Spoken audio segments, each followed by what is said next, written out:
Linear equations into variables के सभी MCQs करेंगे और सभी पीवाईक्यू होंगे, इंपॉर्टेंट क्वेश्चन होंगे। आइए स्टार्ट करते हैं। Question number 1, if the lines represented by equations a1x plus b1y plus c1 equal to 0 and a2x plus b2y plus c2 equal to 0 are parallel, then अगर ये दोनों लाइंस पैरेलल है तो फिर अगर ये दोनों लाइंस पैरेलल है तो हम यहाँ पे किस तरह से, यहाँ पे समझिएगा, अगर ये दोनों लाइन पैरेलल है तो पैरेलल के लिए कंडीशंस क्या होता है, तो a1x plus b1y plus c1 equal to 0 और दूसरी इक्वेशन है a2x plus b2y plus c2 equal to 0। तो कहोगे सर अगर ये दोनों लाइन पैरेलल है तो पैरेलल के लिए कंडीशन होता है ratio a1 upon a2 equal to b1 upon b2 but not equal to c1 upon c2। तो यहाँ हम इसकी रेशियो फाइंड करेंगे, तो इसकी रेशियो क्या होना चाहिए, a1 अपन a2 इक्वल होना चाहिए b1 अपन b2 के। तो कौन सा, ये आपका option D number, a1 upon a2 equal to b1 upon b2 not equal to c1 upon c2, ये हमारा राइट आंसर है। ठीक है, आइए question number 2, the pair of equations 2x plus 3y equal to 7 and 2x plus 3y equal to 5। Here आपको बताना है कि इस इक्वेशन के कितने सॉल्यूशन होंगे, 1 सॉल्यूशन होंगे, 9 सॉल्यूशन होंगे या इनफाइनाइट मेनी सॉल्यूशन होंगे, नॉन ऑफ दिस। सही उत्तर क्या होगा। आइए सबसे पहले हम इसकी रेशियो फाइंड करेंगे। ये a1 b1 c1 a2 b2 c2। तो यहाँ से अगर आप a1 अपन a2 फाइंड करेंगे तो 2 अपन 2, b1 अपन b2 कितना हो जाएगा, तो ये हो जाएंगे 3 अपन में 3 और c1 अपन c2 कितना होगा, तो ये होंगे 5 7 अपन में 5। मतलब a1 अपन a2 इक्वल है, a1 अपन a2 इक्वल है b1 अपन b2 के but not equal to c1 upon c2। Hence जो लाइन होंगे ये कैसे होंगे, तो लाइन होंगे पैरेलल और पैरेलल लाइन के कोई भी सॉल्यूशन नहीं होते हैं, इसलिए इस प्रश्न का सही उत्तर है ऑप्शन बी। ठीक है, आइए क्वेश्चन नंबर 3 करते हैं। For the equations 3x minus 2y equal to 4, पहली इक्वेशन है 3x minus 2y equal to 4 और दूसरी इक्वेशन है 6x minus 4y equal to 8। अब ये कंसिस्टेंट होंगे, इनके सॉल्यूशन इनकंसिस्टेंट होंगे, डिपेंडेंट होंगे, बोथ ए एंड बी होंगे। तो सबसे पहले हम इनकी रेशियो की बात करेंगे। अगर मैं a1 अपन a2 फाइंड करूं तो 3 अपन 6, सिंपलेस्ट फॉर्म में 1/2, b1 अपन b2 कितना होगा, तो ये होगा -2 अपन -4, माइनस से माइनस कैंसिल, ये भी होंगे 1/2, जबकि c1 अपन c2 कितने होंगे, तो ये भी होंगे 4/8, मतलब 1/2 हो जाएगा। मतलब a1 अपन a2 इक्वल है b1 अपन b2 के equal to c1 upon c2। Hence जो लाइन होंगे ये क्या होंगे, कोइंसिडेंट।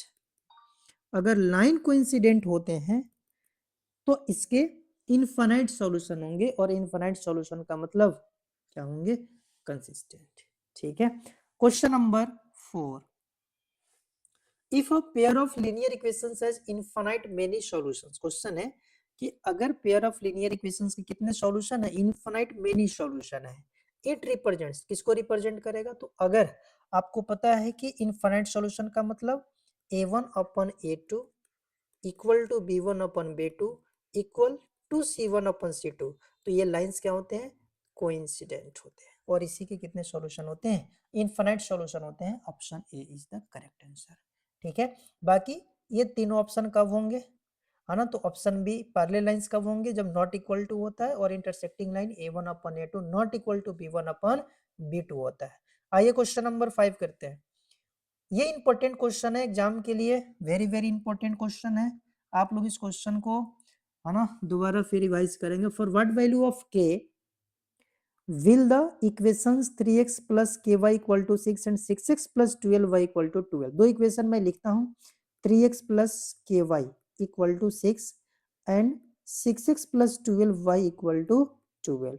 तो अगर ये दोनों लाइन पैरेलल होना है तो तो फिर रेशियो क्या होंगे, तो A1 अपन A2 इक्वल होना चाहिए B1 अपन B2 के, but not equal to C1 upon C2 होने चाहिए। तो मैं रेशियो यहाँ पे अगर फाइंड करूँ तो A1 अपन A2 कितना होगा 3/6, ये इक्वल होना चाहिए K अपन 12 के। तो यहाँ से अगर मैं कंपेरिजन करूंगा 6 का डबल 12 है, तो 3 का डबल कितना होगा, तो K की वैल्यू यहाँ से हो जाएगा 6, और ये ऑप्शन कौन सा है, option B.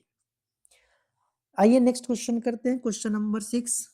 If the lines intersect at one point, then अगर लाइन इंटरसेक्टिंग होते हैं तो उनके कोफिशिएंट की रेशियो होती है A1 upon A2 not equal to B1 upon B2। Means आपका जो ऑप्शन है वो है option number A, A1 upon A2 not equal to B1 upon B2।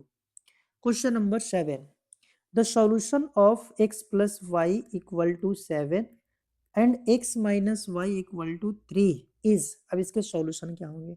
मतलब सिंपल सी बात है, आपको इस क्वेश्चन में x और y की वैल्यू फाइंड करनी है, ठीक है। तो आपको x और y की वैल्यू आप किसी भी मेथड से फाइंड कर सकते हैं, सब्स्टिट्यूशन मेथड से भी फाइंड कर सकते हैं, एलिमिनेशन मेथड से भी फाइंड कर सकते हैं, है ना। आइए अगर मैं इसको एलिमिनेट करूं, दोनों को प्लस करूंगा, plus y minus y cancel होंगे, x प्लस एक्स 2x की वैल्यू 10 आएंगे, तो x की वैल्यू यहाँ से 10 अपन में 2 दैट्स इक्वल टू 5। तो x की वैल्यू 5 एक ही ऑप्शन में दिख रहा है, तो ऑप्शन एक करेक्ट होगा। बट मैं y भी फाइंड करके दिखाता हूँ। x प्लस वाई की वैल्यू 7 है, x की वैल्यू 5 आ गया, 5 प्लस वाई की वैल्यू 7, तो यहाँ से y की value 7 minus 5 that equal to 2, है ना। Option number A is the correct answer, ठीक है। क्वेश्चन नंबर 8 करते हैं। The value of k for which the pair of line 2x plus 3y equal to 7 and k minus 1 into X plus 3k into Y equal to 14 is inconsistent. Inconsistence कब होते हैं, जब दोनों ही line parallel हो, दोनों ही line क्या हो, parallel. Parallel मतलब नो सॉल्यूशन, नो सॉल्यूशन होती है तो इनकंसिस्टेंट होते हैं, ठीक है। तो हमें इनके रेशियोज को क्या करना है, A1 upon A2 equal to B1 upon B2 but not equal to C1 upon C2। तो यहां से अगर मैं इसके रेशियो लेता हूं तो ये हो जाएंगे 2 अपन में k माइनस 1 इक्वल होने चाहिए 3 अपन 3k के इक्वल होने चाहिए। 3 से 3 कैंसिल होगा, ऊपर में 1 आएगा, मैं क्रॉस मल्टीप्लाई करूंगा तो ये जाएंगे 2k equal to k minus 1। तो इसको आप इधर माइनस करेंगे, 2k माइनस k की वैल्यू माइनस 1 हो जाएगा, तो यहाँ से k इक्वल टू माइनस 1, और ऑप्शन नंबर क्या है, option B is the correct answer. आइए नेक्स्ट क्वेश्चन करते हैं, क्वेश्चन नंबर 9। क्वेश्चन है, if the system 3x minus K Y equal to 7 and 9x minus 15y equal to 21 और इस has infinite many solution. अगर इसके इनफाइनाइट सॉल्यूशन है मतलब लाइन कोइंसिडेंट होंगे, इनकी कोफिशिएंट की ratio a1 upon a2 equal to b1 upon b2 equal to c1 upon c2 होंगे, ठीक है। तो यहाँ से मैं रेशियो को इक्वल करूंगा, 3 अपन में 9 इक्वल होना चाहिए माइनस के अपन माइनस 15 के इक्वल टू 7 अपन 21, इसकी रेशियो 1:3 आनी चाहिए, है ना। माइनस से माइनस कैंसिल होंगे, k upon 15 equal to 1/3, this implies k की वैल्यू यहाँ से आएंगे 5, और option number A is the correct answer. Next question, question number 10।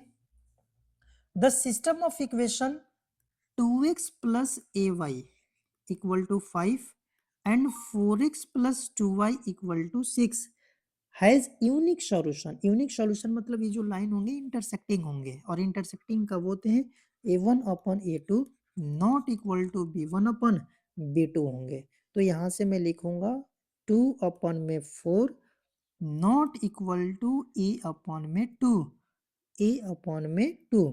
तो हमें इसकी रेशियो सिंपलेस्ट फॉर्म में 1/2 होगा, मतलब A की वैल्यू 1 नहीं हो सकता है, 1 के अलावा कुछ भी हो सकता है, तो इसका सही ऑप्शन है A नॉट इक्वल टू 1, ठीक है। आइए करते हैं next question number 11। The lines represented by equation 4x minus 7y equal to k and 8k minus 14y equal to 15 are. अब ये लाइन हमें बताना है कि क्या होगा, क्या always parallel, sometimes parallel, coincident for some values of k and never intersecting. तो अगर मैं इसके रेशियोज की बात करता हूँ तो मैं रेशियो को कंपेयर करूंगा A1 अपन A2, 4 अपन में 8 होंगे और सिंपलेस्ट फॉर्म में आप लिखेंगे 1/2। सिमिलरली B1 अपन B2 जो होगा -7/-14 होगा और ये भी सिंपलेस्ट फॉर्म में 1/2 होगा। अगर हम बात करें C1 अपन C2 की तो ये होंगे K/15, K अपन में 15 होंगे, ठीक है। तो यहाँ पे A1 अपन A2 ये इक्वल है B1 अपन B2 के, बट अगर मैं यहाँ पे K की कुछ भी वैल्यू रखूंगा, K की वैल्यू अगर मैं 7.5 रखूंगा, K की वैल्यू अगर मैं 7.5 रखूंगा तब इसकी वैल्यू 1/2 आएंगे और इसी केसेस में ये लाइन क्या होगा, तो कोइंसिडेंट होगा for some values of K, ठीक है। अगर मैं बात करूं यहाँ पे मैंने ये वैल्यूज खुद से रखी है, 7.5 खुद से रख करके आपको समझाया कि C1 अपन C2 दोनों इक्वल कब होंगे, है ना। C1 अपन C2 इक्वल होंगे K की एक ही वैल्यू पे, दैट इज 7.5। 7.5 पे ये तीनों रेशियोज इक्वल होंगे और लाइन कोइंसिडेंट होगा, ठीक है। ऑप्शन नंबर पहला देखते हैं, ऑलवेज पैरेलल, कि ये हमेशा पैरेलल होगा। तो अगर मैं कहूं, है ना, कि अगर k की वैल्यू 7.5 है तो ये लाइन पैरेलल होगा या नहीं होगा। तो अगर 7.5 है तो इसकी वैल्यू 1/2 होंगे, रेशियो इक्वल हो जाएगा, लाइन पैरेलल नहीं होगा, कोइंसिडेंट होगा। समटाइम्स पैरेलल, है ना, समटाइम्स पैरेलल हो सकता है, कब होंगे समटाइम्स, मतलब जब k की वैल्यू 7.5 ना हो। नेक्स्ट है coincident for some values of k, है ना। क्या ये कुछ अगर k की कुछ भी वैल्यू रखता हूं तो क्या ये कोइंसिडेंट हो सकता है, तो k की वैल्यू 7.5 रखने पे ये लाइन कोइंसिडेंट होंगे, ठीक है। तो ये ऑप्शन भी नहीं हो सकता है। नेवर इंटरसेक्टिंग, बिल्कुल सही है, ये लाइन कभी इंटरसेक्टिंग हो ही नहीं सकते क्योंकि A1 अपन A2 इक्वल है B1 अपन B2 के। अगर ये नॉट इक्वल टू होता तो फिर इंटरसेक्टिंग होता। तो ऑप्शन नंबर जो डी है ये करेक्ट है, ठीक है।